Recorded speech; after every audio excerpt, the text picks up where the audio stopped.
വക്കീൽ ഇതൊന്ന് കണ്ടേ. ഈ നെഗറ്റീവ് നമ്മൾ കൃത്യമായിട്ടല്ലോ സെക്ഷനും പ്രോസ് ആൻഡ് കോൺസ് കൃത്യമായിട്ട് പറയുമെന്ന് പറയുമ്പോൾ ഈ ഫോൺ കൊള്ളൂല, ഇത് പൊട്ടയാണ്, നത്തിങ്, നീ അന്നേ ഞാൻ നിന്നോട് പറഞ്ഞതാ വേണ്ടാത്ത പണിക്ക് പോണ്ടെന്ന്, കേട്ടില്ല. ഓ എന്നൊക്കെ പറഞ്ഞ് ഞാൻ റിവ്യൂ ചെയ്യില്ല ഇനി നത്തിങ്ങിന്റെ ഫോണുകൾ അങ്ങനെയുള്ള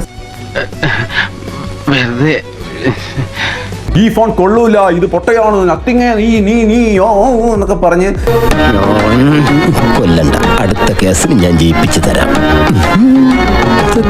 ഈ ഫോൺ കൊള്ളൂല, ഇത് പൊട്ടയാണ്, നത്തിങ്, നീ എന്നൊക്കെ പറഞ്ഞ് ഇതിന്റെ പോരായ്മകൾ നമ്മൾ പറയുമ്പോൾ അത് കൃത്യമായി മനസ്സിലാക്കിയിട്ട് നിങ്ങൾ തീരുമാനിക്കണം. ഇത് പോരായ്മകളുണ്ട്, ഇത് എന്തോ കുത്തി പറയുന്ന പോലെ എനിക്ക് ഫീൽ ചെയ്യുന്നുണ്ട് കേട്ടോ. തീരുമാനമെടുക്കാൻ പറ്റുമോ? സോ അതാണ് നമ്മൾ ചെയ്യുന്നത് കേട്ടോ.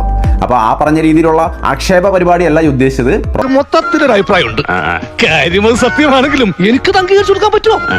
അപ്പൊ ആ പറഞ്ഞ രീതിയിലുള്ള ആക്ഷേപ പരിപാടിയല്ല ഉദ്ദേശിച്ചത്. നമ്മൾ ഒറ്റക്കെട്ടായിട്ട് നിൽക്കണം. ഹം ഏക് പരിവാർ ഹേ. ഇനി നീ ഒരൊറ്റ അക്ഷരം ഹിന്ദി പറഞ്ഞ അടിച്ച് പരിപ്പി ഇളകും.